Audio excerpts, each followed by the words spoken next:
Y ya está grabando. Así que ok, listo, chicos. Entonces, vamos a hablar primero lo que van a hacer esto, lo que es la introducción al desarrollo. Vamos a tener que entender ciertas cosas como tal. ¿No se me escucha? Sí se escucha. Ah, ok, listo. Ya. Entonces, bueno, ya les explico un poco, ¿no? Sobre lo que van a hacer, de lo que se trata en embriología como tal.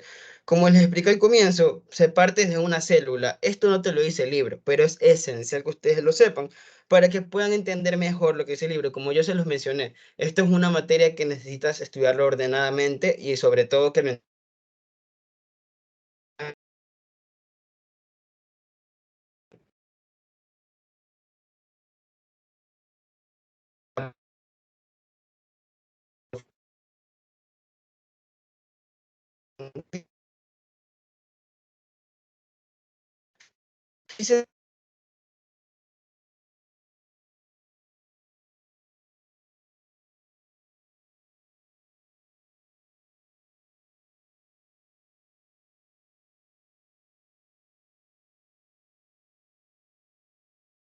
génesis nacen estas dos células germinales, que son el espermatozoide y el ovocito, ¿ya?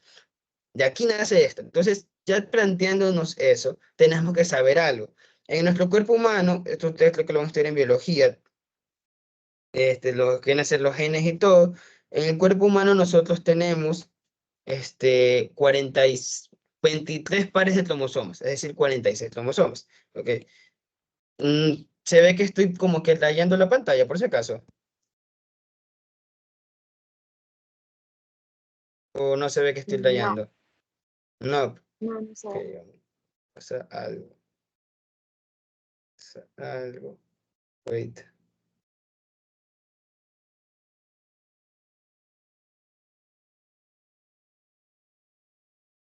ya, se soluciona esta cosa.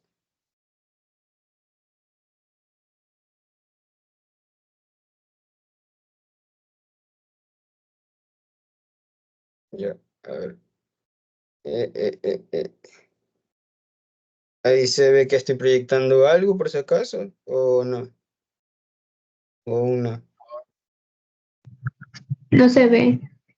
¿No se ve? Ya, ok. Vamos.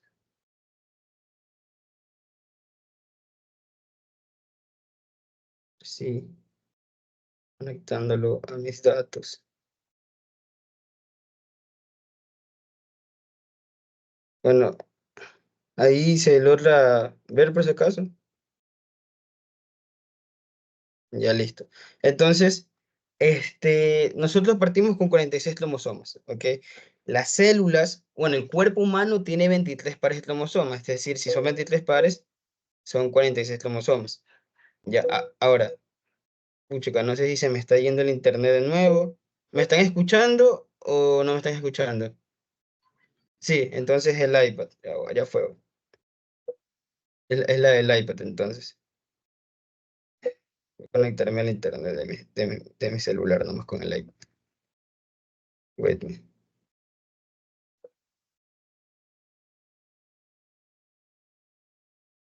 Ya, yo creo que ahí sí. Voy a detener la presentación y voy a volverla a poner acá en el iPad nomás con los datos. Sí, ya, ok, dale, ya. Ahora sí, ya. Bueno, ya, el cuerpo humano tiene 46 cromosomas. ¿Qué es lo que quiero que entiendan de aquí? Que para que un humano sea un humano, o sea, para que no tenga ni fallas genéticas, ni ningún síndrome, ninguna mutación, este es el número de cromosomas que tenemos que tener.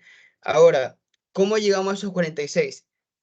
Se lo dividen para dos porque son dos células, ¿no? Entonces, el espermatozoide tiene que tener 23 cromosomas y el ovocito tiene que tener 23 cromosomas. ¿Por qué? Porque al momento de fusionarse van a formar una célula de 46, ¿ok? Eso es algo que, bueno, repito, no está en el libro, pero son fundamentos básicos que ustedes deben saber para poder entender todo este proceso, ¿ok? Entonces, es por eso que se hace todo este proceso de aquí. Ya, todo este proceso de aquí hace que las células, tanto el espermatozoide como el ovocito, reduzcan su número de 46 a 23, para que tengamos a la final, ¿qué cosa? 23 cromosomas del hombre y 23 cromosomas de la mujer.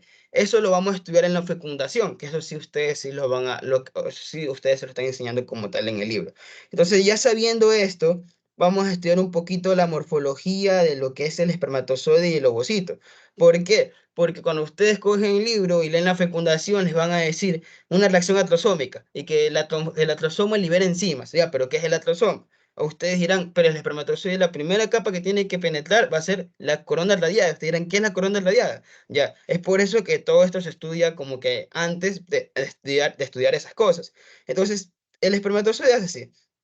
Va a tener una cabeza, va a tener un cuello y una cola, en el cual la cola es el flagelo, es literalmente esta cola, son los cilios claro, que son los microtúbulos que hemos estado estudiando en biología, que como ustedes saben, este flagelo es lo que le da la movilidad al espermatozoide en lo que viene a ser al momento de la fecundación.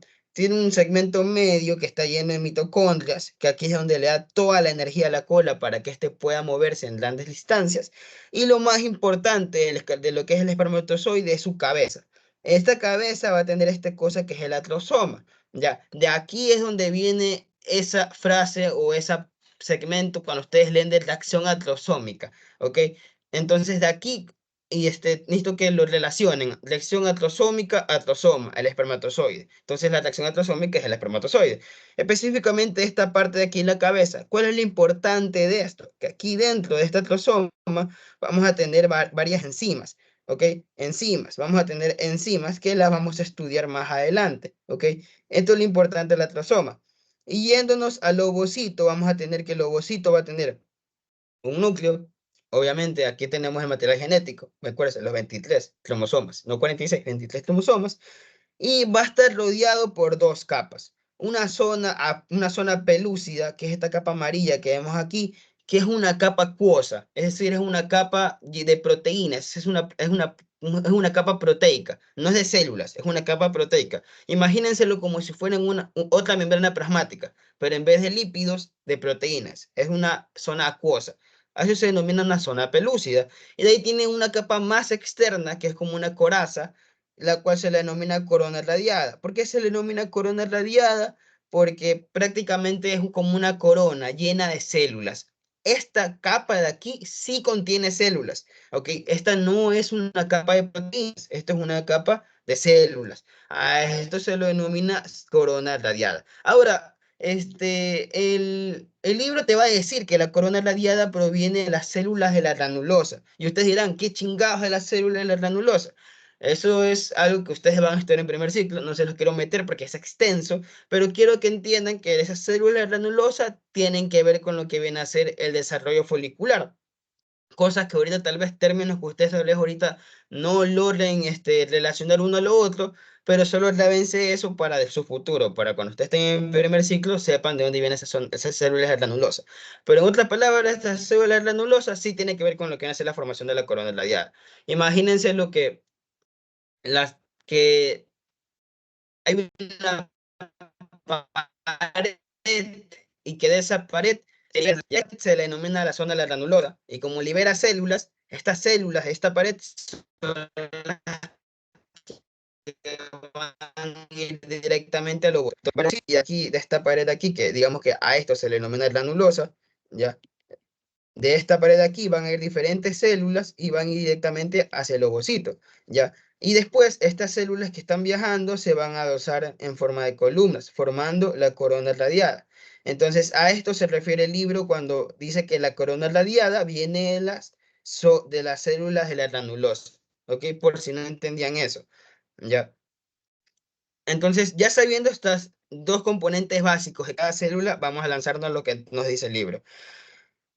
No me gusta poner mucho texto, algunas diapos tienen algo de texto porque yo siento que es algo importante que les pueden estar preguntando para su examen, en los cual esto tenemos que manejarlo.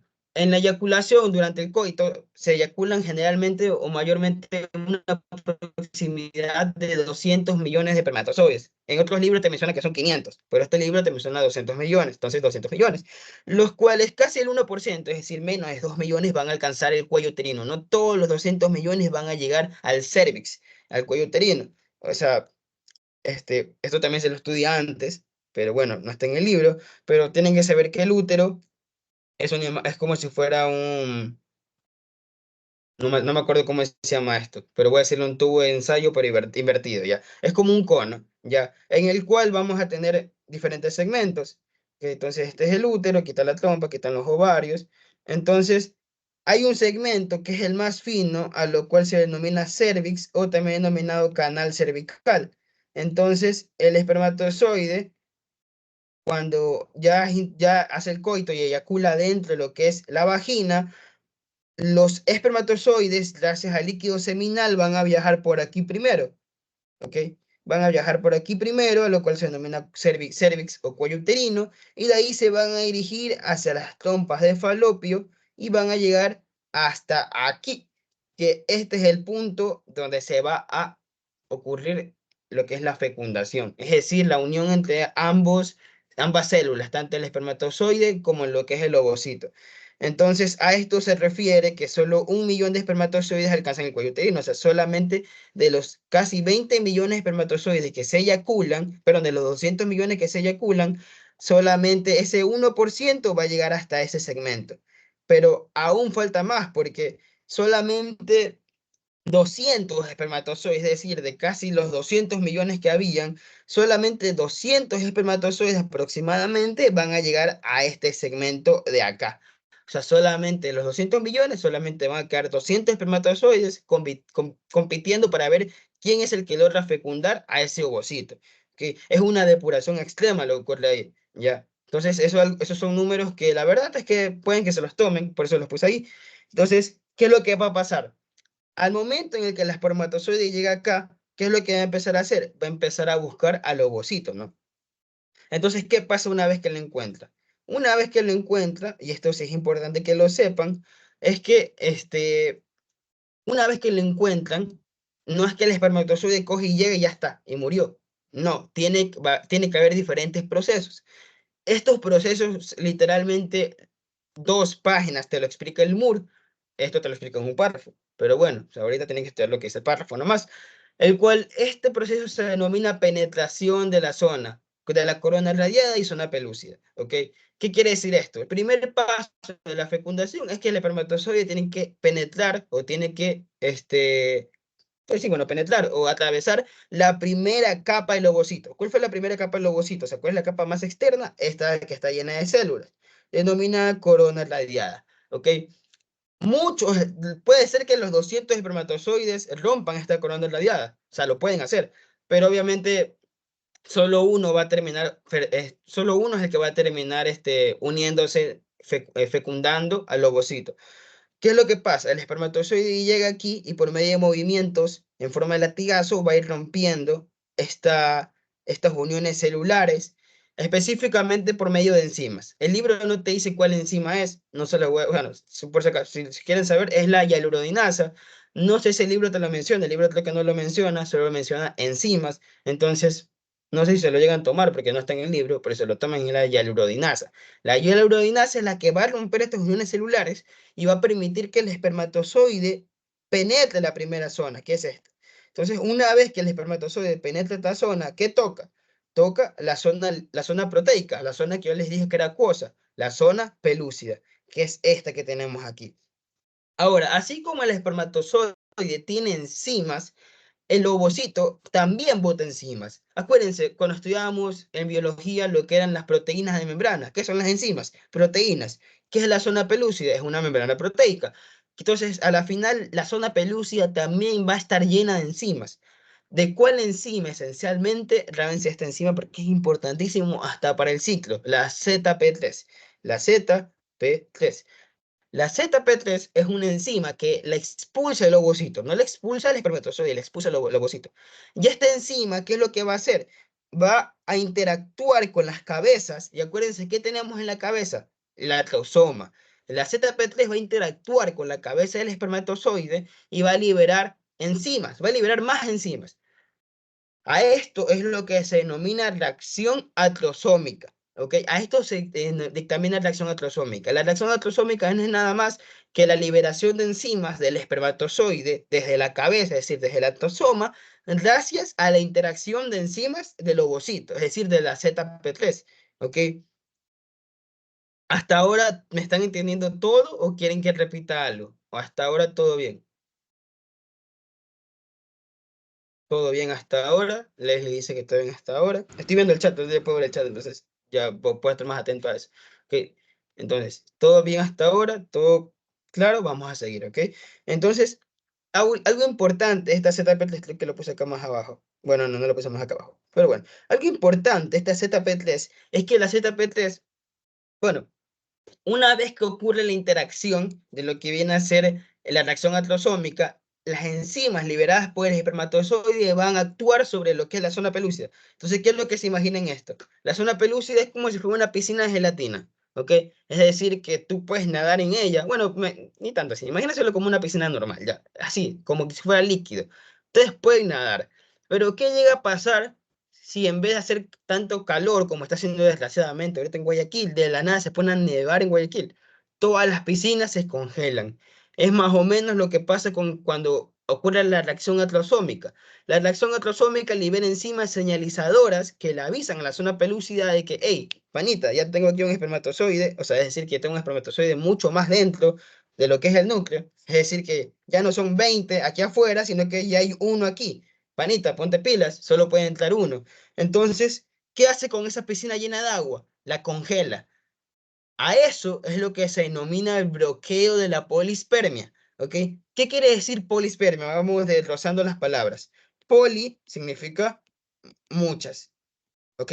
Espermia significa, uy, bueno, digamos que estoy escribiendo espermia ya, pero eso es pues, puro garabato, ya. Y la espermia significa el mismo espermatozoide. Entonces, polispermia, el polispermia quiere decir cuando más de un espermatozoide, es decir, dos o más espermatozoides, fecundan a un solo óvulo.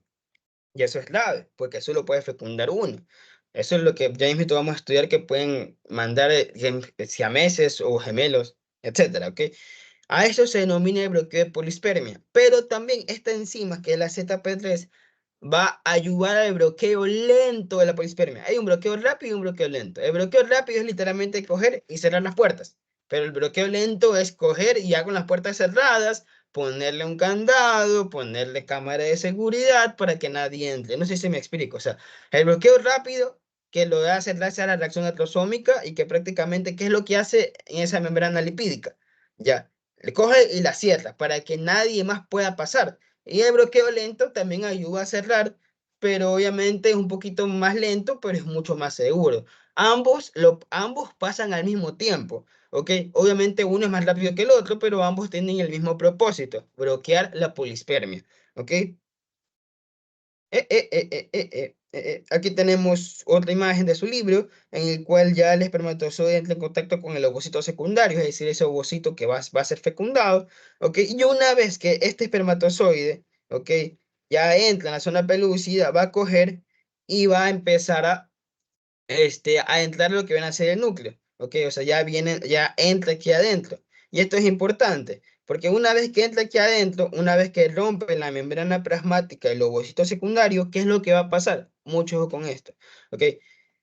El libro te menciona que una vez que el espermatozoide penetre lo que viene a ser la membrana, el ovocito, para poder ser totalmente fecundado, tiene que terminar su segunda meiosis, es decir, tiene que terminar su división celular, tiene que llegar a convertirse en ovocito secundario. ¿Qué es lo que pasa? Y ahorita se lo voy a explicar. Volvemos acá. Voy a intentar no meterme mucho en este tema porque, les repito, no se lo van a tomar, pero igual quiero que entiendan todo lo que te dice el libro. Todo este proceso se denomina gametogénesis, ¿no? Si se dan cuenta, solo mírenlo al reojo. Hay una espermatogonia y que después la espermatogonia pasa a primario y de que ahí la secundario y de que ahí espermatozoide. ¿Qué quiere decir esto? Tiene que pasar una serie de procesos para que una célula inmadura se convierte en madura, que es lo que viene a ser un espermatozoide, ¿ok? Eso, claro, hasta ahora, o sea, eso no es lo que lo tienen que saber de memoria. Pero, ¿qué pasa en la mujer? En la mujer es algo muy diferente. La mujer, la primera ocurrencia es que la mujer tiene, digamos, una capacidad limitada a ovular, es decir, tiene una capacidad limitada a poder tener hijos. ¿Y eso por qué se da? Porque muy a diferencia del hombre, que el hombre pasa toda su vida produciendo espermatozoides, que sí, que mientras se va volviendo más viejo, lo hace de menos calidad, pero igualmente lo sigue haciendo, la mujer no es así. La mujer nace con una cantidad de ovocitos, de ovocitos primarios totalmente limitada. O sea, la mujer tiene, digamos, que de la nada, cuando es feto, cuando es embrión, tiene 500 millones de ovocitos, de ovogonias, y cuando ya llega a la pubertad solo termina con 500. Y de esos 500, aproximadamente solo unos 80 o 90 van a poder ser ovulados. ¿Sí me explico? O sea, entonces, ¿qué pasa con la mujer? La mujer no es así. La mujer de una célula no vienen cuatro como acá, sino que solamente nace una. ¿Ya? Pero, ¿qué pasa? Ojo con esto. A esto se refiere el libro. ¿Ok? Si se dan cuenta, el hombre no tiene problema. El hombre va de primario, secundario y espermatozoide. Ya está. No pasa nada. Pero la mujer no. La mujer, como sabe que tiene su número limitado de ovocitos, no puede gastando células a lo loco. Por si acaso. No es lo que pasa en realidad, pero es para que ustedes lo entiendan de una mejor manera. Entonces, ¿qué es lo que va a hacer la célula? Está en ovocito primario, es decir, que está inmadura. Todo este proceso que hemos estudiado, que el espermatozoide viene, que penetra, en realidad lo hace ¿en dónde? Lo hace aquí, en el ovocito secundario. Pero, no lo hace, ¿ok? No lo hace ya con el óvulo o el ovocito secundario totalmente maduro. ¿Qué es lo que pasa? Aquí, en esta zona de aquí, esta célula, que es inteligentísima, ¿qué es lo que hace? Dice, no voy a terminar de formarme, o sea, no voy a gastar energía hasta que no llegue un pendejo. O sea, literalmente dice eso. Entonces, a esto se refiere el libro, que una vez que el ovocito es fecundado, es la única opción o es la única forma en la cual el ovocito termina su maduración. Es decir, que el ovocito, o sea, esta célula de aquí, que es la parte, el gameto de la mujer, va a quedarse esperando a que sea fecundada. Es decir, que si no es fecundada, se queda paralizada en este estadio. Específicamente se queda en metafase 2. Pero eso no dice el libro, así que no se lo aprendan. Pero una vez que pase todo lo que les expliqué, de que penetra la corona radiada, la zona pelúcida, una vez que pasa eso, solamente ahí ya termina su maduración. ¿Y por qué es importante saber esto? Porque una vez que ya tenemos a un ovocito totalmente maduro, ya, y tenemos también a un espermatozoide aquí dentro, ¿ok? Como mi gran imagen de Picasso lo dice, una vez que ya el ovocito termina totalmente su madurez, es donde pasa la fusión de los pronúcleos. Pero, ¿qué quiere decir los pronúcleos? ¿Qué son los pronúcleos? Los pronúcleos son prácticamente el núcleo del espermatozoide y el núcleo de la mujer, o sea, es decir, el núcleo del ovocito. ¿Qué pasa? Ambos liberan su membrana nuclear y solo quedan los núcleos, ¿ok? ¿Por qué? Porque a la final en los núcleos es donde tenemos el genoma. Tenemos los 23 cromosomas del hombre en un núcleo y los 23 de la mujer en el otro núcleo. Entonces, obviamente necesitan liberarse de todo, o sea, necesitan liberarse de citoplasma y todo, eso solo queda en las membranas nucleares. A eso se le determina pronúcleos. ¿Y por qué es importante saber esto? Porque a ciencia vista, o sea, a simple vista, perdón, ambos pronúcleos son iguales, son idénticos, ¿ok? No pueden decir que este es el pronúcleo del hombre y este es el pronúcleo de la mujer, son idénticos. Una vez que se fusionan estos dos pronúcleos, ¿ok? Que aquí lo puse más abajo, ajá, lo que se denomina singamia, ¿ok? Cuando se fusionan estos dos pronúcleos, a eso se denomina singamia. En otros libros te lo denomina como anfímixis, en otros libros te dictaminan con otros nombres más, pero su libro dice singamia, así que lo estudian como singamia, ¿ya? Entonces, a eso es lo que se denomina singamia, ¿ya? Una vez que la célula del hombre está listo y la célula de la mujer está listo, se fusionan en uno solo y ya una vez que los dos núcleos se fusionan en uno solo, ¿qué va a pasar? ya tenemos solo una célula, y no tenemos dos, tenemos una célula, pero de 40, ¿de cuántos cromosomas? De 46. ¿Por qué? Porque tenemos 23 del hombre, que fue lo que les expliqué al comienzo, y los 23 de la mujer. Una vez fusionado ambos, tenemos una célula de 46. A esto es lo que se denomina cigoto, ¿ok? A eso se denomina cigoto, ¿ok? ¿Quedó claro eso hasta ahora? ¿Sí? ¿Todo claro hasta ahora? ¿Sí? ¿Podría volver a repetir lo que es cigoto, por favor? Ya, ok. Una vez que nosotros tenemos, vamos a dibujarlo. O sea, siento que dibujándolo se entiende un poquito mejor. Ya. Entonces yo les explicaba, ¿no? Digamos que este es el logocito. Uy, voy a bajarle el grosor. Ya, vamos a poner. Entonces, aquí tenemos un núcleo, que es el de la mamá. Y aquí tenemos el otro núcleo, que es el del papá, ¿no? Tenemos los dos pronúcleos. Ya. ¿Qué es lo que pasa? En otra palabra, tenemos dos células metidas en una. Pero ¿qué es lo que pasa? Estas dos células tienen que fusionarse. A ese proceso, ¿cómo se denomina? Como singamia. Singamia, ¿qué tal? Singamia. Ya. Entonces, una vez que se unen, ¿qué vamos a tener? Vamos a tener una célula, pero con un solo núcleo, ¿no? Ya, ya los dos fusionados. Y este núcleo va a tener 46 cromosomas. ¿Por qué? Porque tenemos 23 aquí y 23 acá. Esta célula de aquí, el resultado de la unión de los dos pronúcleos, es decir, de la singamia, es a lo que se denomina cigoto. Este es el famoso cigoto. Ya. Es decir, digamos que el bebé. Ya, este es el bebé. Ya. ¿Sí me explico? ¿Sí? ¿Se quedó más claro ahí? Uy,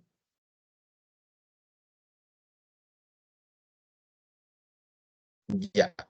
Listo. ¿Ok? Entonces, como dije al comienzo, no me gusta poner a mí mucho texto, pero este texto es importante. Tenemos que saber la diferencia entre gemelos disigóticos y gemelos monocigóticos. Perdón si lo leo, vuelvo repito, no me gusta a mí leer, pero esto es importante. Los gemelos disigóticos, es decir, los fraternos, se originan por la liberación independiente de dos ovocitos secundarios y la posterior fecundación de cada uno por diferentes espermatozoides. Hasta ahí no vamos a llegar a leer. Ya. ¿Qué quiere decir esto? Que los gemelos disigóticos va a ser un solo espermatozoide a un solo ovocito, pero milagrosamente, porque no siempre pasa, la mujer en vez de ovular una vez, o sea, perdón, en vez de ovular, o sea, ovuló una vez, pero en vez de ovular un ovocito, ovuló dos ovocitos. Y un espermatozoide diferente, este, fecundó independientemente a un óvulo y al otro óvulo. Es decir, que este espermatozoide, que se llama Ralph, y este espermatozoide de acá, que se llama Charlie, ya, son dos espermatozoides diferentes. Y terminó fecundando a Eva y este a Sofía. O sea, son dos hombres diferentes y dos mujeres diferentes. O sea, no es que de uno partieron dos. A estos se denomina gemelos disigóticos, que son los famosos mellizos. Y estos gemelos disigóticos no comparten el material genético. O sea, estos gemelos son como si fueran dos personas diferentes naciendo el mismo día. O sea, no es que pueden parecerse físicamente, pero no tienen el mismo genoma, no tienen el mismo material genético, no son genéticamente iguales. Pero, ¿qué pasa acá? Acá, en lo que es en los gemelos monocigóticos, viene Ralph y viene Eva y ocurre la unión de ambos, pero misteriosamente misteriosamente Eva, ya, es alguien productiva y en vez de sacar un cigoto, o sea, porque se supone que solamente de uno nace un cigoto, nacen dos cigotos, de 46 y 42. O sea, de uno nació dos bebés, lo multiplicó, así como Jesús, que multiplicó los panes. Ya, lo mismo fue, ya. Entonces, esto, que son los gemelos monocigóticos, estos gemelos de aquí sí son los que son genéticamente iguales. Estos son los que son idénticos en todo. O sea, que tienen misma apariencia, tienen el mismo material genético, tienen el mismo tipo de sangre, tienen todo. ¿Ya? Ahora, el 99% de los casos ocurre antes de los 8 días. Es decir, antes de que se llegue antes de que se termine la segmentación como tal. Pero cuando pasa después de los 8 días es donde ocurren los mellizos, que se terminan sus órganos, sus estructuras y todos no se desarrollan en dos formas diferentes, sino que la hacen en una sola. Entonces, ahí es donde ocurren los mellizos, ¿ok? Entonces, no todo gemelo monocigótico va a ser mellizo. Es más, el 99% son normales, son los famosos gemelos de toda la vida. Pero el 1% que queda es lo que son los mellizos. ¿Sí saben lo que son los mellizos? No, son los cuando nacen los dos bebés pero juntos. Generalmente sus dos espaldas están juntas. A veces pueden ser a nivel de la pelvis, a veces puede ser solo a nivel del cráneo, ¿ya? Dime, Elsa, ¿Tres mellizos o siameses? perdón, brother, perdón, siameses. Uf, me bugué, discúlpame. Sí, perdón, siameses, ok. Los mellizos son los disigóticos. Solo ese 1% son los mellizos. Sí, bro, me recontra bugué, ya. Pero sí, los mellizos, ok. Solo ese 1% de los gemelos monocigóticos ya representan a los mellizos, que es cuando están unidos en estructura, su espalda están unidas. Es decir, viven dos personas con un solo cuerpo. Es decir, un solo corazón termina irrigando a todas las dos personas, a todas, ¿ok? Entonces, esto es algo que te mencionaba el libro. mm, Bueno, para el ciclo se funciona, así sirve tener este concepto grabado. Pero bueno, hasta ahora todo claro. Hasta ahora sí quedó claro sobre los gemelos y todo eso. ¿Sí? ¿Será que puedes volver a repetir eso de los gemelos? Ya, ok, listo. Mira, en los gemelos monocigóticos es de una misma célula, es decir, que de un ovocito y un espermatozoide, al momento que se juntan, en vez de formar un cigoto, forman dos, ¿ok? Forman dos. Es decir, que prácticamente de una célula de la mamá y de una célula del papá nacen dos hijos, ¿ok? A esos son los gemelos monocigóticos, esos son los famosos gemelos, o sea, los que son idénticos, los que tienen mismo material genético, es idéntico, ¿ya? Y el 1%, porque eso es el 99%, el 1% son mellizos, siameses. Sigo confundiéndome, los siameses, que son las personas que nacen ambas en un solo cuerpo, ¿ok? Pero existen los gemelos disigóticos. ¿Qué quiere decir esto? Que son los famosos mellizos. O sea, en los gemelos disigóticos, en cambio, no es que de una célula nacen dos bebés, sino es que son dos células. O sea, son dos células de la mamá y son dos células del papá, y eso da como resultado dos bebés, que sí, que nacen los dos el mismo día, pero no son gemelos, o sea, no son idénticos genéticamente, son mellizos. ¿Ok? Generalmente esto es lo que pasa cuando nace un niño y una niña, ya, son casi idénticos, pero no son gemelos, son mellizos, ¿ok? Esos son los gemelos disigóticos. No sé si ahí quedó un poco más claro eso, ¿sí? Ok, listo. Ya, ahora sí. ¿Qué es lo que va a pasar? Este cigoto, que es una célula de 46 cromosomas, no se va a quedar ahí. Como lo repito, para entender en biología tienen que ir paso tras paso. Y esto es lo frustrante, lo tedioso y lo que jode de esta materia, las cosas como son, ¿ok? ¿Qué es lo que va a pasar? Este proceso en el cual el cigoto empieza a dividirse en más células, es decir, una célula se divide en dos. O sea, solo era una célula que es el cigoto, ahora se divide en dos. Después de 2 a 4, de 4 a 8, de 8 a 16, de 16 a 32, y así siguen dividiendo hasta casi 132 células. A este proceso se denomina segmentación. Como su mismo nombre lo dice, segmenta. La primera célula se va segmentando en diferentes partes. Entonces, ¿qué es lo que va a pasar? Durante la segmentación, estas células ya no se llaman cigoto. O sea, esto es lo tedioso de esta materia, que se va cambiando los nombres de cada rato. Entonces, el cigoto, que antes conocemos como cigoto, ya no se denomina cigoto, se denomina brastómeras. Así se denomina, brastómeras. ¿Ok? Y las brastómeras son todas las células que van a continuar dividiéndose hasta que pase un proceso importante, que ya lo voy a decir. Entonces, comenzamos, día 1, dos brastómeras. Y mira, aquí se están formando otras dos más. ¿Y qué pasa? Dos brastómeras y día 2, ¡pum! Se convierte en cuatro brastómeras.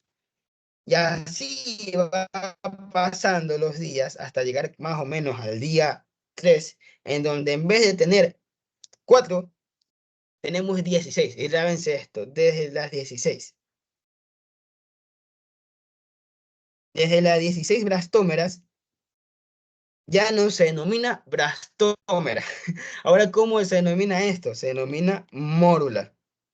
¿Ok? En otras palabras, esto se denomina mórula. ¿Por qué? Porque ya tiene 16 brastómeras. Entonces, desde la 16 en adelante, ya no la vamos a llamar brastómeras, la vamos a llamar mórula. ¿Ok? Va pasando los días, se siguen dividiendo. ¿Y qué es lo que va a pasar? Generalmente, cuando ya tenemos 32, o sea, cuando el blastocisto tiene 32 ahora tontería. Cuando la mórula ya tiene 32 blastómeras, es decir, tiene 32 células, un líquido va a ingresar aquí adentro. Va a ingresar aquí dentro. Uy, lo muerto. Ah, que lo tiene desactivado. O se me descargó. Estoy seguro que se me descargó este lápiz de miércoles. Ajá. Bueno, cuando tengamos 16 brastómeros, cuando tengamos la mórula, que es 16, cuando esta mórula pasa de 16 a 32 células, ¿qué es lo que va a pasar? Va a venir líquido. Déjame ver si tengo una imagen. No tengo una imagen. Bueno, va a llegar líquido. Uy, vamos a dibujar rapidito. Tenemos.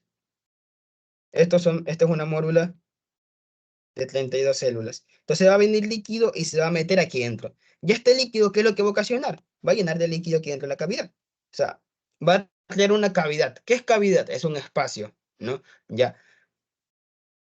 Y cuando pasa esto, o sea, es decir, desde el día 32, ya, cuando el líquido entra dentro de la mórula, va a crear una cavidad denominada brastocele. Esta es la famosa brastocele. Es la cavidad donde se llena el líquido, ya, la brastómera, ya. Entonces se llena una cavidad de líquido denominada brastocele y esto ya no se llama mórula, sino que ahora se llama, ¿qué cosa? Se llama brastocisto. ¿Ok? Brastocisto.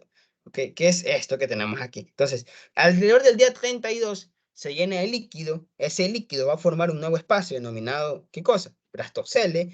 Y una vez que esta mórula se llena de líquido y ya tenemos una brastocele, ¿cómo se llama ahora? Se llama brastocisto. ¿Ok? ¿Quedó claro hasta ahora ahí? ¿Sí? ¿Hasta ahora todo claro?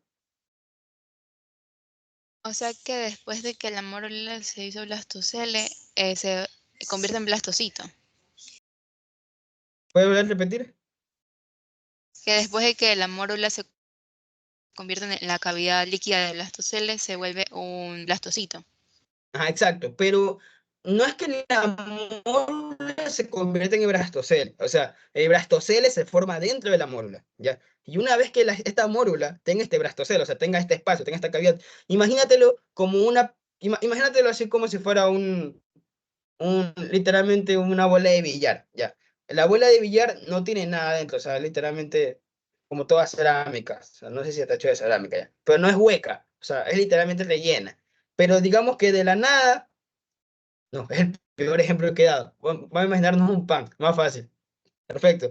El pan adentro no tiene nada relleno. Pero ¿qué pasa si tú coges y le metes una jeringa y la rellenas de Nutella? Ahorita es pan relleno de Nutella. Es lo mismo que pasó con la mórula. Antes la mórula era el pan, sin nada. Pero ahora la mórula va a estar relleno de Nutella. Es decir, va a estar relleno ¿de qué? De un líquido, el cual va a formar brastocele. Entonces, una vez que la mórula tenga una cavidad denominada brastocele, es cuando se denomina brastocisto. O sea, ya no se llama mórula, se llama brastocisto. ¿Ok? Creo que ahí puede mejor, creo. ¿Sí? Perfecto. Sí, gracias. Ya. Ahora, ay, qué jodida esta. Ya, ahora, ¿qué es lo que pasa? Vamos a ponerlo acá. Bueno, no, hay que abrir acá. Después, o sea, no basta de que hayamos estudiado todo esto y que a cada rato cambie de nombre. Este blastocisto lindo y hermoso, al final del quinto día, más o menos, casi llegando al final de la primera semana, porque a esto es lo que se denomina la primera semana, todo esto es la primera semana. Por si acaso, su libro les menciona que desde la fecundación hasta la octava semana se denomina periodo embrionario. Trábenselo así porque lo dice así su libro, pero cuando ustedes están en el ciclo, van a tener que borrar ese cassette y periodo embrionario solo va a ser de 4ª a 8ª semana. Porque a esto se denomina primera semana de desarrollo, después se denomina segunda semana de desarrollo y después tercera semana de desarrollo. Son cosas totalmente horribles, pero bueno, me van a tener ahí para explicarles también, porque es lo que es la materia en la que me especializo. Entonces, no basta con que este conchito haya sido ovocito y espermatozoide, que después pasó a pronúcleo, que después pasó a cigoto, que después pasó a blastómera, que de blastómera se fue a mórula, y que de mórula terminó en blastocisto. O sea, no le bastó eso, sino que ahora va a pasar un proceso de diferenciación celular. ¿Qué quiere decir diferenciación celular? Así como su nombre lo dice, se va a diferenciar, ¿ok? ¿Y esto por qué lo tenemos que saber? O sea, ¿por qué es importante esto? Porque este proceso de diferenciación celular, ¿qué es lo que va a ocasionar?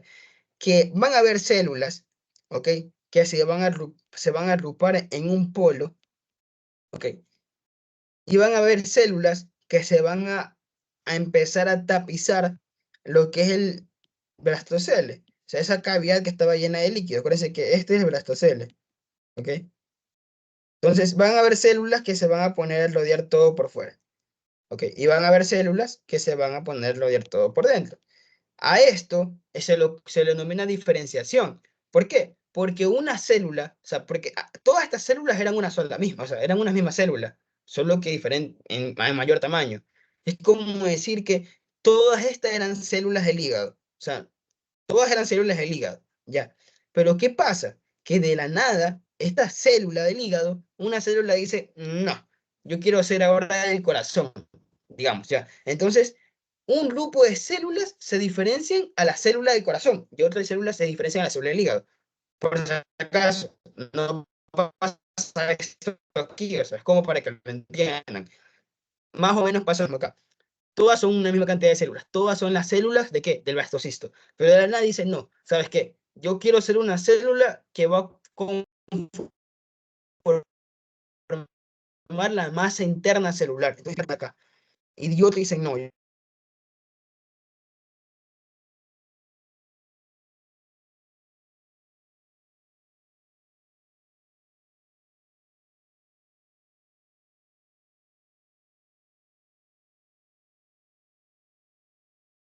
Oli, ¿me escuchan? Oli, ¿me escuchan? ¿No me escuchan? ¿Se me escuchan? ¿Se puede ver la pantalla? Sí, es que estaba conectado al celular y se me descargó el celular, entonces se me fue el internet. Pero bueno, ya, creo que ya me llegó el internet de mi casa. Bueno, entonces, ya pagué la planilla, entonces ya, pues, ya. Entonces, unas células, que es la masa celular interna, ahora esas condenadas se van a llamar embrioblasto o masa celular interna. Ojo con esto, ¿por qué se denominan embrioblasto? Porque el embrioblasto, como su mismo nombre lo dice, por si acaso, me olvidé decirles, todo en medicina, especialmente en morfogénesis o embriología, van a saber lo que están hablando si cogen y separan las letras, o sea, si la definición la sacan de sus mismas letras. Entonces, vamos sabiendo un poquito de diccionario médico. Embrio significa embrión. Y cuando ustedes escuchen la palabra brasto, porque ustedes van a escuchar esa palabra brasto en todo su condenado Génesis, Génesis 1, Génesis 2 y Génesis 3, yo ya vi los tres, cuando ustedes escuchen brasto, va a significar célula formadora A. Entonces, pues me da pereza escribir todo eso, pero célula formadora A. Entonces, si nosotros escuchamos o entendemos embrioblasto, vamos a entender a qué? A célula formadora de embrión. Entonces, la masa celular interna se refiere a las células que van a formar al embrión, es decir, que van a formarnos a nosotros como tal. Y el trofoblasto, o sea, hay que invertir los colores, pero bueno, sin un track, ya. Y el trofoblasto, que es lo de afuera, blasto significa célula formadora de, y trofo, bueno, el trofo tiene una relación medio rara, trofo significa más o menos raíces, ¿ya? ¿Y qué tiene que ver una raíz con algo? Porque técnicamente bueno, para que no entiendan, el trofobrasto va a formar a la placenta, y la placenta va a tener como raíces. Hacen una comparativa media rara de que las raíces son las que absorben el alimento para, para el árbol, o sea, le da la comida, y la placenta hace técnicamente lo mismo. Entonces, o sea, esa es la relación que le da la medicina a esta tontera. Ya, pero quiero que entiendan, es que solamente el embrioblasto es lo que va a formar, ¿qué cosa? Va a formar al embrión. Y el trofobrasto es el que va a terminar formando a las membranas corporales, como la placenta. No, bueno, olvídalo. Solamente va a formar la placenta. ¿Ok? Ojito con eso. ¿Ok? Entonces, eso es segmentación. ¿Ok? Es por eso que aquí tenemos trofobrasto por fuera, embrioblasto por dentro, más el celular interno o más el celular interno, y la cavidad del blastocisto, que es el blastocele. ¿Ok? Hasta ahora, ¿me entendieron? Hasta ahora, todo claro. Eso pasaba por la diferenciación ¿Sí? celular. Ok. Voy a intentar. ¿Cuánto vamos? Son las 9. Voy a intentar terminar segunda semana, que es la formación del disco bilaminar, es decir, por la formación del embrioblasto, formación de lo que es también la cavidad del saco vitelino, formación de la cavidad amniótica y formación de lo que es la placenta. Ya, que eso es segunda semana. Bueno, no dice placenta, formación del corium, perdón, eso. Ya, voy a intentar terminar eso ahorita. Si no, continuamos mañana. Es por eso que yo les digo que si estuvieron hoy día, la idea será que estén mañana. Y las personas que no estuvieron hoy día, Google va a subir el video hoy día para que puedan ver el video antes de mañana, para que puedan llegar mañana como que sabiéndolo hoy día, porque si no, no van a entender lo de mañana. O sea, así es esta tontera, ese Génesis. Entonces, todo lo que vimos en primera semana de desarrollo, vámonos con la segunda semana de desarrollo. ¿Qué es lo que pasa? Ocurre la implantación. 7 días después de que este condenado, chamaco, ya está creciendo, este man va a coger y se va a incrustar, literalmente va a comer al útero, literalmente lo va a comer, bro. O sea, por eso es que tienen tanto dolor las mujeres, porque literalmente no es como que el man solo está ahí y crece, o sea, aparte de que crece, aparte de que estira toda tu cavidad corporal, aparte de que coge el útero y lo distiende, porque el útero es un órgano no tan grande, o sea, lo hace gigante, que es diferente. Aparte de eso, este condenado, en vez de hacer el menos daño posible, coge y hace esto. El útero es un cono, ¿no? Entonces, este es el útero. Y el útero tiene 3 capas. Una capa externa, denominado perimetrio, solo como para que lo tengan en cuenta nomás, porque esto no toca que se lo tomen. Bueno, se lo pueden estar tomando en una pregunta que se lo voy a decir ahorita. Ya, una capa más media, denominada miometrio, y una capa más interna, denominado endometrio. ¿Ok? Metrio quiere decir útero. Periférico, masa externa, miometrio, músculo, es la capa muscular del útero, la de en medio, y endo, la capa más adentro, dentro, endometrio, capa más interna. Y dentro de esta capa de aquí, que es el endometrio, el chamaco va a venir de acá, va a venir y pum, se va a empezar a meter aquí. Y no es que va a crecer aquí afuera, no, va a meterse literalmente, se va a meter aquí adentro. Ojo con esto. A veces, esta implantación no ocurre aquí. Puede ocurrir, esto no se los toman, pero quiero que vayan conociendo ciertas cosas como para que se den cuenta para qué sirve Génesis, porque Génesis no es que no sirve, sí sirve. Ya. Ojo con esto. ¿Qué pasa si el condenado en vez de implantarse al endometrio, se implanta aquí en la trompa de Falopio? La trompa de Falopio no está apta para eso. A eso se denomina embarazo ectópico. Pues les repito, esto no se lo van a tomar, pero me gusta que como que vayan conociendo ciertos términos importantes para la carrera. Embarazo ectópico, es decir, embarazo fuera de su sitio habitual. Existe un embarazo ectópico a nivel de lo que es el ovario, a nivel de la trompa. Este nivel de trompa también se puede llegar a fecundar aquí hasta mismo dentro del ovario. Se puede también llegar a fecundar fuera de la cavidad abdominal. O sea, pero fuera de la cavidad uterina, o sea, en el abdomen, cavidad, ¿qué? Embarazo ectópico abdominal. Existe también que el embarazo ocurre no aquí en el cuerpo, sino que ocurre aquí en el cuerpo. O sea, en vez de ocurrir aquí en el útero, porque todo esto se denomina cuerpo o fondo del útero, en vez de estar aquí, se implanta acá abajo, es decir, en el cervix.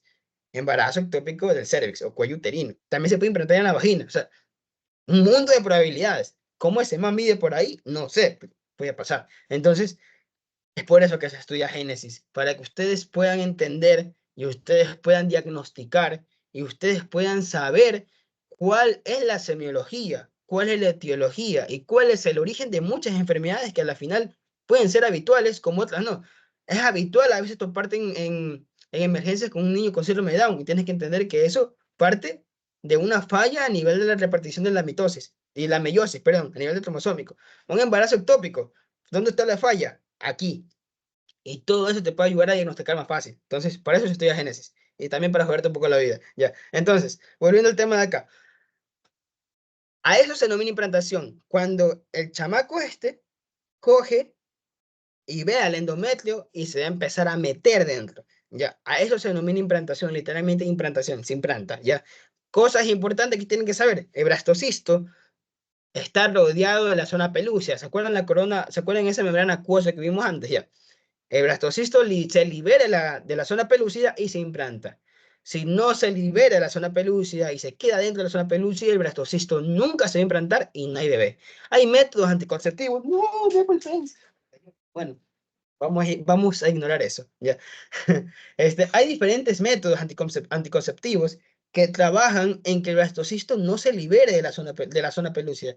Si no se libera de la zona pelúcida, no hay bebé. Hay métodos anticonceptivos que atacan directamente a esto y lo eliminan. No hay bebé. Y hay métodos anticonceptivos que en vez de atacar o en vez de hacer un cambio en el blastocisto, hace un cambio en la pared del endometrio. ¿Por qué? ¿Qué es lo que pasa? Ahora viene otro término que ustedes tal vez ahorita no lo entiendan porque no han estudiado ciclo endometrial, pero cuando lo estudien se darán cuenta que es fácil. Ya. Pero el libro te menciona que cuando el blastocisto llega a implantarse, el endometrio está en un estadio progestacional. Es decir, está en un estadio en el cual tiene glándulas proliferadas, tiene un medio acuoso. Es decir, como para que lo entiendan, la mujer es tan inteligente, el sistema de la mujer es tan inteligente, que si piensa que va a esperar un bebé, el endometrio lo cambia. Hay diferentes fases, solo quiero que sepan eso ahorita. La mujer tiene diferentes fases y está ligada al ciclo menstrual.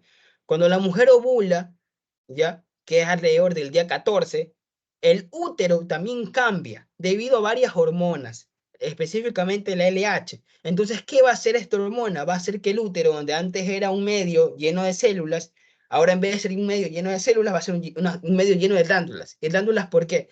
Porque estas glándulas endometriales son las que van a terminar secretando a la famosa leche uterina. Esa leche uterina es la que va a nutrir al chamaco esta bolita de aquí, ya. Entonces, la mujer está preparada para eso.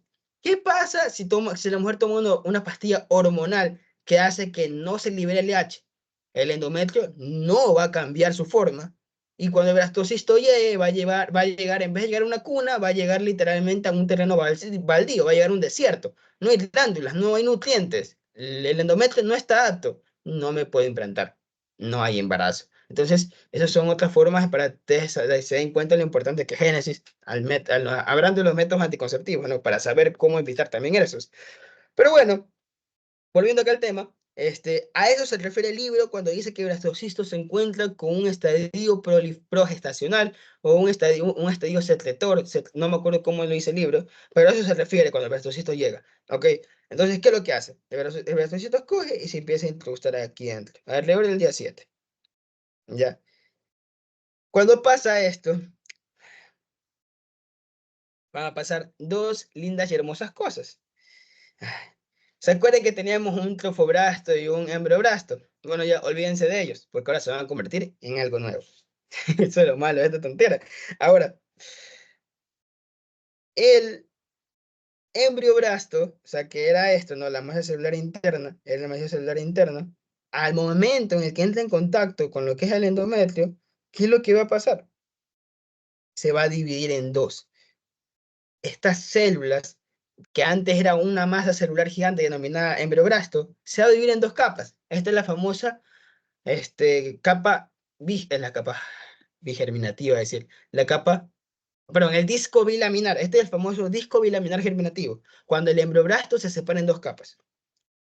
Una capa celular superior, que en realidad no es superior, pero sería superior, pero en realidad el verdadero término es decir, una capa cuboidal, o sea, de células cúbicas que van a estar arriba, denominado hipobrasto. Uy, no, y una nube, va. O sea, perdón, disculpen. Ya.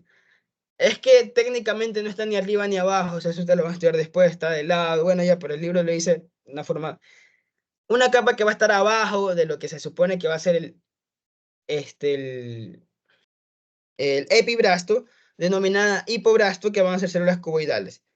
No, voy a intentar explicar esta imagen, solo que es un poco confusa debido a que está de lado, porque técnicamente así ocurre la implantación, pero lo voy a hacer de la manera que te lo enseña el muro, para que ustedes entiendan esto. Digamos que en vez de implantarse de lado, ¿ya? Digamos que está virado el endometrio. Entonces aquí está, aquí está el coso de esto, ¿ya? Todo esto de aquí afuera es trofobrasto, ¿ya? Y aquí dentro tenemos el embriobrasto. ¿Qué es lo que va a pasar?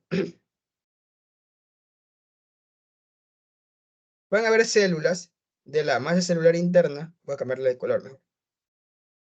Uf, qué Picasso que soy. Que van a ser cilíndricas.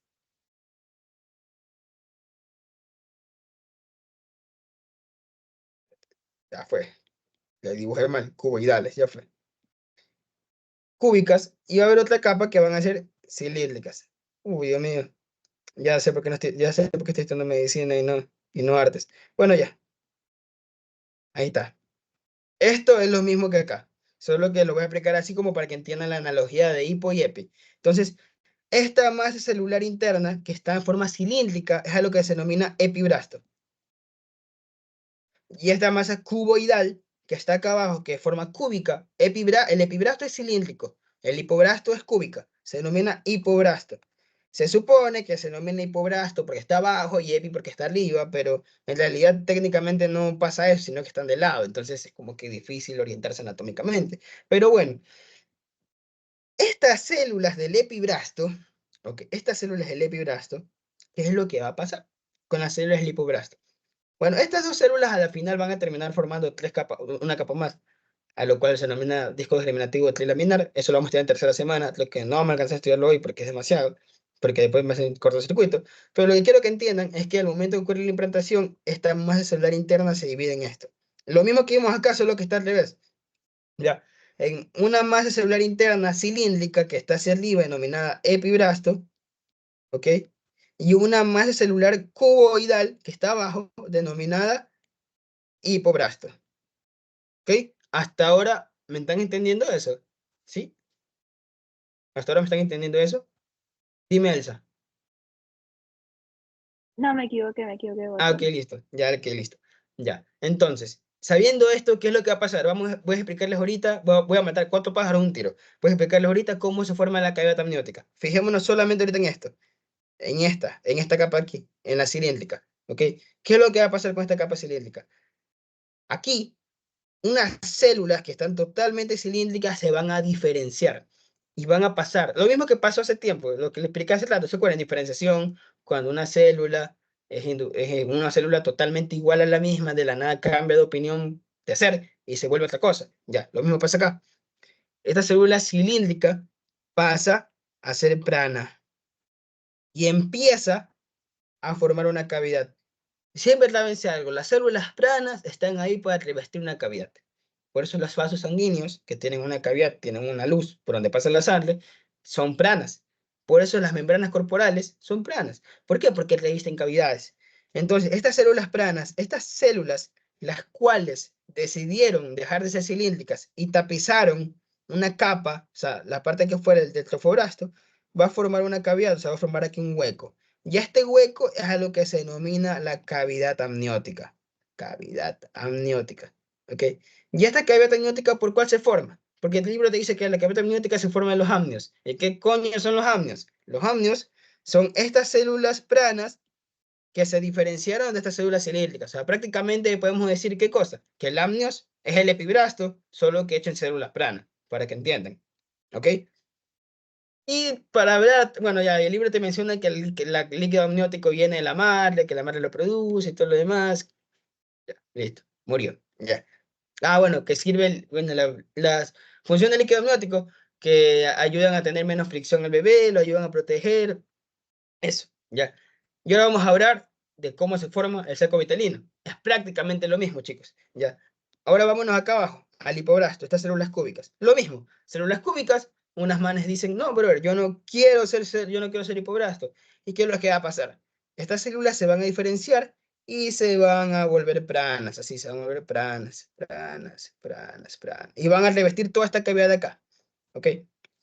A esta cavidad de aquí es lo que antes se conoce como brastocele, pues ya no hay brastocele. Ya, esta cavidad ahora se va a pasar a llamar cavidad exocelómica. ¿Y por qué se llama cavidad exocelómica? Porque estos, o sea, las células del hipobrasto, que eran planas, ahora ya no se llaman hipobrasto, sino que se llama membrana exocelómica. ¿Y como es membrana exocelómica? La cavidad se denomina ¿qué cosa? Cavidad exocelómica. Eso en un futuro va a ser el saco-vitelino. En otros libros, a esta cavidad exocelómica se denomina saco-vitelino primitivo. Creo que ahí se lo puede llegar a entender mejor que decir la cavidad exocelómica, pero su libro dice cavidad exocelómica, entonces cavidad exocelómica. ¿Ok? Aquí, dentro de la cavidad exocelómica es importante porque, porque aquí se va a llenar de líquido, el cual no es líquido amniótico, es el... Ah, no me acuerdo. No, no es líquido amniótico. Bueno, pero ese cubo se va a llenar de líquido, el cual va a ser como, va a ser como, coño la madre. El líquido amniótico va a servir para qué cosa? Para la alimentación y la absorción de nutrientes, sí, bueno, o sea, para la absorción de nutrientes, lo que viene a ser el mismo embrión cuando ya esté grande, y todas otras funciones más, que el libro te dice, son como cuatro, déjame ver si me acuerdo, pero bueno, no sé si se los llega a tomar, la verdad, pero igual nada pierdo. A ver. Vitense.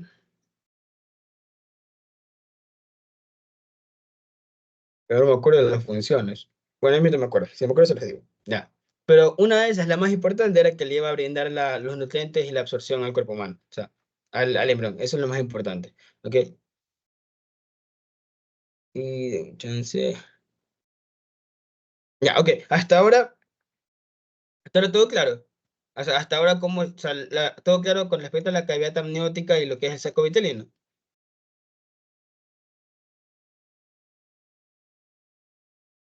Todo claro, ¿sí? Ya, vi que Melanie alzó el pulgar, pero igual, Leslie, Elsa, Diego, Gustavo, Iván, todo claro, ¿sí? Todo claro, De sí. la verdad me perdí. ¿En qué parte te perdiste? En lo que es la cavidad que pasó a amniótica. Ya, No sé ya, qué. ¿te perdiste en la cavidad amniótica o en la cavidad exocelómica? En la primera, en la amniótica. Ya, ok, listo. Vamos acá de nuevo. Ya, si entendiste la exocelómica, vas a entender ahorita la amniótica igualito. Ya. Lo mismo que pasó en la exocelómica, ya mira. Así como en la exocelómica hubieron células cúbicas que se diferenciaron a células planas, denominadas membrana exocelómica, aquí en el epibrasto, es decir, arriba, las células cilíndricas van a haber células las cuales se van a diferenciar en planas también, o sea, como estas, ¿ya? Y estas células planas van a crear una cavidad, van a revestir una cavidad. A estas células planas se denomina amnios. ¿Y cuál es el amnios? Son las células que revisten la cavidad amniótica, ¿ya? ¿Y de dónde viene esto? ¿De dónde viene este amnios? De estas mismas células, del epibrasto. O sea, es como lo que pasó en el hipo, pero en el epi. Solo que en vez de que las células cúbicas pasaron a planas, las células cilíndricas pasaron a planas. ¿Ok? Eso no quiere decir que tenemos amnios y no tenemos epibrasto. O sea, seguimos teniendo epibrasto. Solo que una parte del epi se formó en amnios. ¿Ok? No sé si ahí quedó un poco más claro. O si no, para dibujarlo. ¿Será que lo puedes dibujar, por favor? Ya, sí, tranqui, no te preocupes. A ver, mira, vamos acá. Ya. Digamos para que entiendan mejor, el disco bilaminar es así, ya, es así, o sea, tenemos a la célula cilíndrica, ya, pues, ya las hice cúbicas, bueno, ya. Esto es cúbico, entonces tenemos esto hipobrasto, ¿no? Y acá tenemos a las cilíndricas, a esto se denomina epibrasto, ¿ok? El disco bilaminar es esto, ¿ok? ¿Qué es lo que pasa? Que van pasando los días y obviamente se va a formar algo nuevo. Desde aquí el epibrasto van a haber células las cuales son cilíndricas, pero cambian, se diferencian, se convierten en algo nuevo y se vuelven planas. Y hacen esto, mira. Y boom, forman un espacio. Estas células que nacen del epibrasto se llaman amnios. ¿Y qué forman? La cavidad amniótica. ¿Y qué pasa en el lipoblasto? Asimismo, células cúbicas empiezan a diferenciarse, empiezan a hacer esto.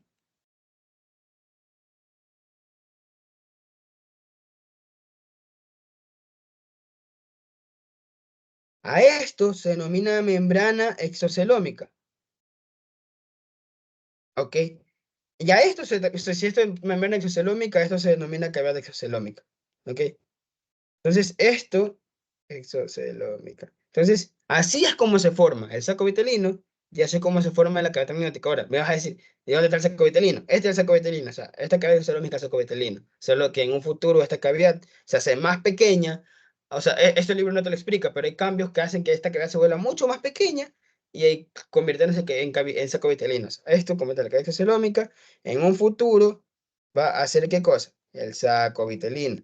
Y acá, bueno, la cabeza amniótica sigue siendo cabeza amniótica hasta siempre. No sé si ahí quedó un poco más claro con los dibujitos. Sí, ahora sí, perfecto. Ok. Uy, Dios mío. Uf, vamos acá. Ya. Ahora, ya me acordé más o menos de la función del saco vitelino. Da nutrientes necesarios a lo que le expliqué, nutrientes necesarios para la vida del embrión o el producto. Generalmente en estos estadios denominamos al embrión como producto, no como embrión, o sea, es producto, no es un producto todavía, ¿ya? Y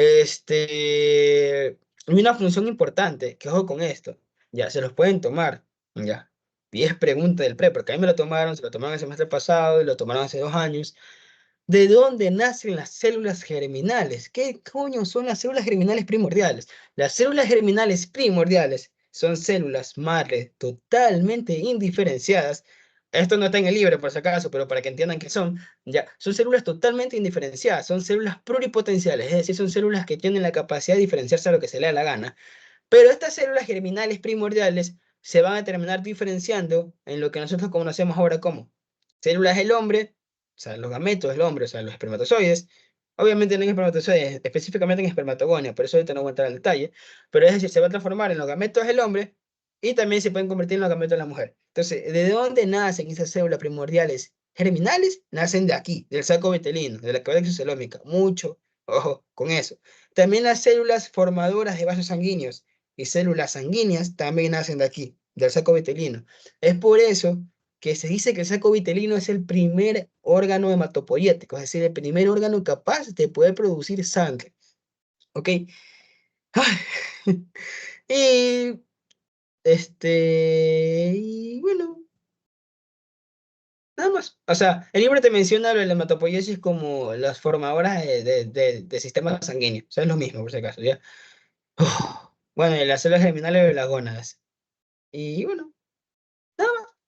Eso con la verdad del saco vitelino.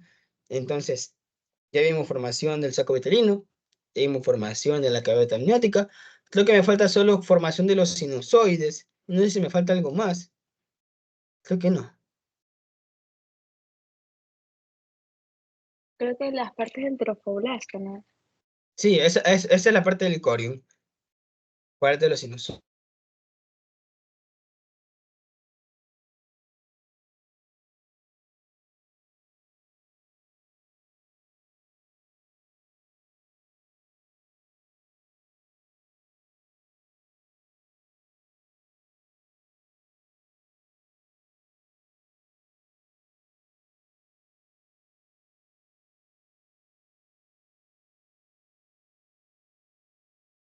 Mañana voy a ver si puedo dar, bueno, no, mañana no. Bueno, no es que puedo. Mañana voy a dar tercera semana, ya. O sea, voy a dar lo que es gastrulación, que es uno de los más difíciles. Con eso terminaríamos periodo embrionario.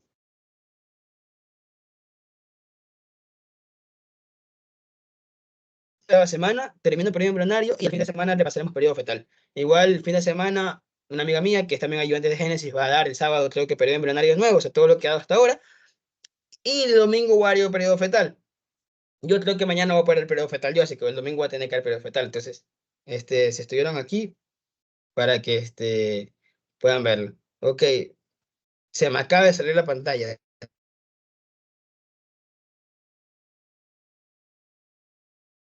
No sé por qué. Así que voy a hacer algo. Coger.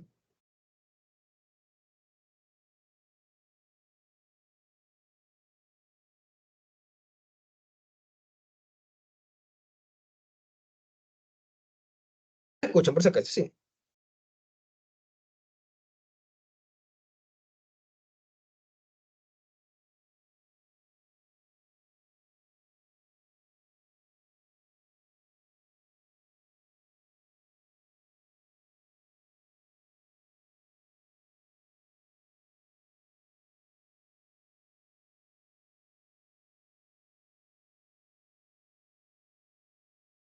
Volví.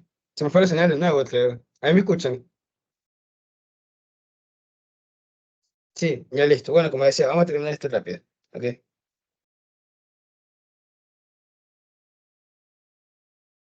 Bueno, como me decía, el domingo pienso es terminar de dar periodo fetal. Mañana voy a terminar periodo embrionario.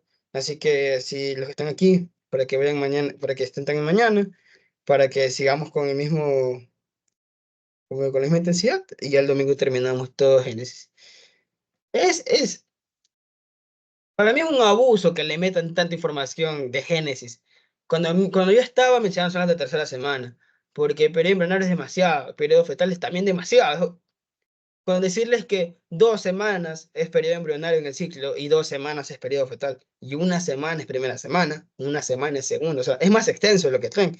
Pero bueno, el libro del PRED lo reduce a eso y bueno, se tiene que explicar así. ¿Ok? Entonces vamos acá. Vamos con los sinusoides maternos. ¿Qué son los sinusoides maternos? Son vasos sanguíneos que se van a formar en lo que viene a ser el sincito troforasto. Ah, coño, no he explicado eso, tengo que explicarlo. Perdón. A ver, así como se diferenció la masa celular interna, ¿no? O sea, acuérdense que teníamos esto, ¿no? Y aquí tenemos una pelota, que era el embrioblasto, y aquí teníamos el trofoblasto fuera, ¿ya? Ahora, ¿qué es lo que va a pasar? El trofoblasto, lo de afuera, también se va a dividir, y se va a dividir en dos capas. Esto no es el disco germinativo y laminar, o sea, estas dos capas son diferentes. Ya se va a transformar en una capa más interna, denominada, voy a dibujarlo medio feíto, pero es para hacerlo un poquito más rápido, pero igual se va a entender. Una capa totalmente organizada dentro, denominada citotrofobrasto, ¿ok? Y una masa celular totalmente desorganizada acá afuera, así como si fuera una sopa, denominada sin sitio trofobrasto. Cuando ahorita van a entender esto, y ahorita ya verán que les voy a mandar un meme para que entiendan. Ya. ¿Cuál es la diferencia del uno y el otro? El citotrofobrasto es bonito, tiene células, tiene sus márgenes celulares, tiene membranas, todo. Citotrofobrasto, citocélula, trofobrasto, formadora de, bueno, lo que expliqué antes. Pero, ¿cuál es la diferencia con el sin sitio trofobrasto? Que el sin sitio trofobrasto, su nombre lo dice, sin sitio, sin célula. No es que no tiene células, pero es que no se parece a una célula. Esto no está en el libro, pero para que lo entiendan. ¿Cuál es la función de una célula? O sea, ¿cuál es la característica que hacen una célula a una célula? Tiene un núcleo, o sea, solo tiene un núcleo, tiene membrana celular, es mononucleada, o sea, solo tiene un núcleo. Bueno, ya lo dije al comienzo. No invade, o sea, no tiene capacidad invasiva, pero que tiene un sin sitio trofoblasto, es decir, es todo lo contrario a una célula, por eso se denomina sin sitio, o sea, sin célula. Va a tener muchos núcleos, no tiene membrana celular, y esta capa celular sí tiene capacidad de invadir, es como si fuera un cáncer. Gracias al sin sitio trofobrasto, gracias al sin sitio trofobrasto es que este carajito de aquí se puede meter dentro del útero. Si se dan cuenta que este es el útero y se dan cuenta que ya toda esta bola está metida. Ya, en realidad el proceso de implantación se lo estudia día tras día y cómo esta abuela va entrando. Por aquí se lo reducen a esto, o sea, ya está acá adentro. Entonces, ¿qué hace el sin citotrofobrasto? Quiero que se den cuenta de esto. Se dan cuenta cómo el citotrofobrasto, que es esta masa celular acá, está totalmente organizado. O sea, se ve que tiene células, tiene márgenes, tiene un solo núcleo, pero el de acá parece una sopa, en el cual la membrana está desapareciendo. Ya. El citotrofobrasto tiene enzimas, como la hialuronidasa, que va a romper las uniones celulares del endometrio. Y eso permite, ¿qué cosa? Que se pueda meter hacia adentro, o sea, para que este bichito se adentre.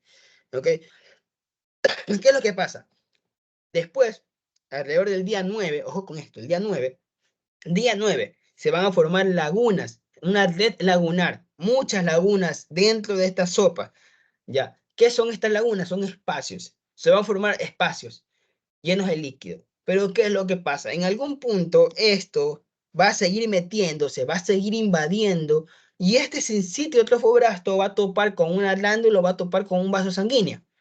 Cuando topa, estas redes lagunares se van a llenar el contenido de esta. O sea, prácticamente se va a llenar de sangre.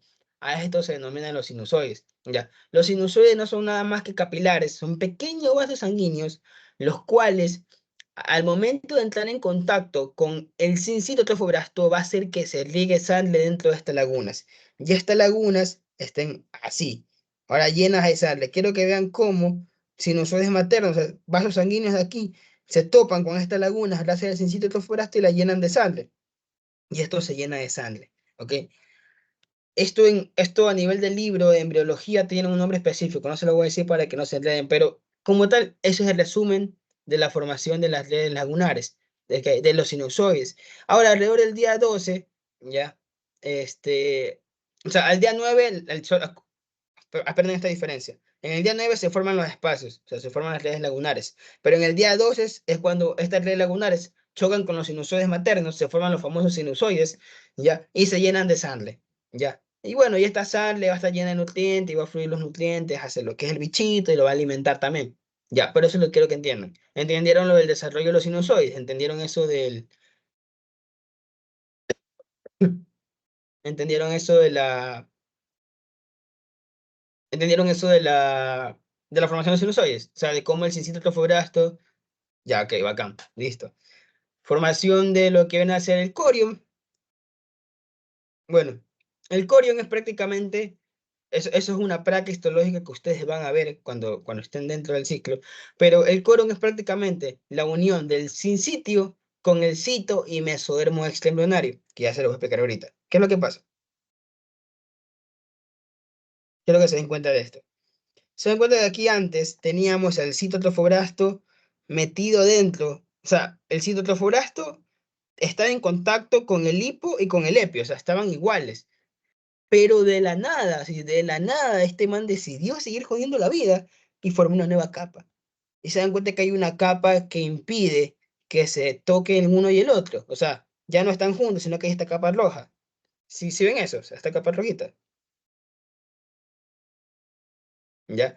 Esta capa rojita es a lo que se denomina mesodermo extraembrionario. El mesodermo es como un tejido totalmente pluripotencial, es un tejido que está indiferenciado, se puede llegar a convertir en cualquier cosa, pero para que lo reduzcan en una simple palabra, un tejido conjuntivo.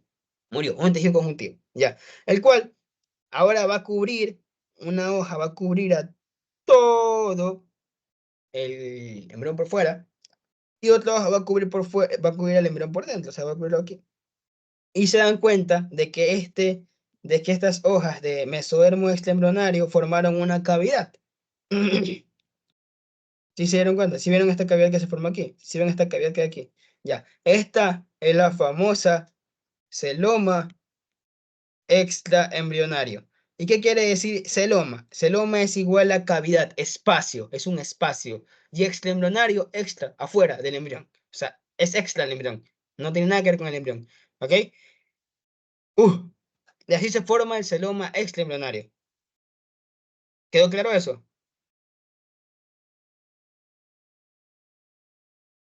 Sí, listo. Y por último, el desarrollo del corion. ¿Qué es el corion? El corion es la combinación de sincitio con cito y con mesodermo extraembrionario. Ya. Eso es lo que tienen que saber. Eso es el corion. ¿Ok? Eso es todo el corion que tienen que saber. Ahora, el libro te menciona algunas funciones. El corion es lo que en un futuro va a ser la placenta. Para que sepan, de una. Vamos a estudiar después cómo se forma la placenta. Lo tiene que, no, o sea, lo quería enseñar hoy día, pero ya me lo pasé, eso era más arriba. Igual, técnicamente la placenta se estudia aparte, pero se la voy a explicar mañana mejor, porque ya trae mucha información, más transfundidos. Para terminar ahorita, funciones del corion, cosas que quiero que entiendan, es que cuando el sincito trofobrasto invade el útero, al endometrio, puede tocar con una, puede tocar con una glándula. Cuando pasa esto, el sincito trofobrasto va a liberar una hormona denominada HCG, la hormona gonadotropina coriónica humana. Y esto es importantísimo, porque esta es la hormona del embarazo, esta es la hormona que está elevadísimo cuando la mujer está embarazada. ¿ya? Esta es la hormona que va a hacer que el cuerpo lúteo no se muera. O sea, el cuerpo lúteo es una estructura que van a estudiar después. La cual, ¿qué es el cuerpo lúteo? El cuerpo lúteo es una estructura que literalmente va a ayudar a que el endometrio permanezca una casa limpia y estable para el bebé. Murió. Ya, entonces, ¿qué hace la gonadotropina crónica humana? Actúa como, como LH para que el cuerpo lúteo no muera. Si el cuerpo lúteo no muere, el endometrio está bien. Si el endometrio está bien, el chamaco está bien. Para que lo entiendan así. ¿Ok? Entonces, ¿cuál es la capa que secreta esta hormona gonadotropina crónica humana? El sincitio trofobrasto, no el cito. Y tampoco el trofobrasto. Es el sincitio trofobrasto. Ahora, el corion, te va a explicar también el libro que el corion tiene funciones inmunológicas como el linfocitos T. También se trata lo que es la hormona gonadotropina crónica humana. Todo eso, es lo mismo. ¿Por qué? Porque corium es igual a placenta, entonces, como para que sepan, ¿no? Es prácticamente lo mismo, ¿ya? Y eso sería todo. Uf, ¿tienen alguna pregunta, chicos?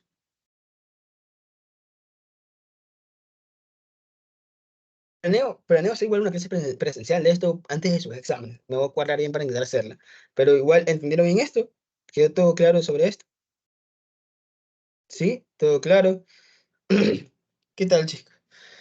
Bueno, voy a terminar la grabación. Eso ha sido todo. ¿Qué tal, chicos?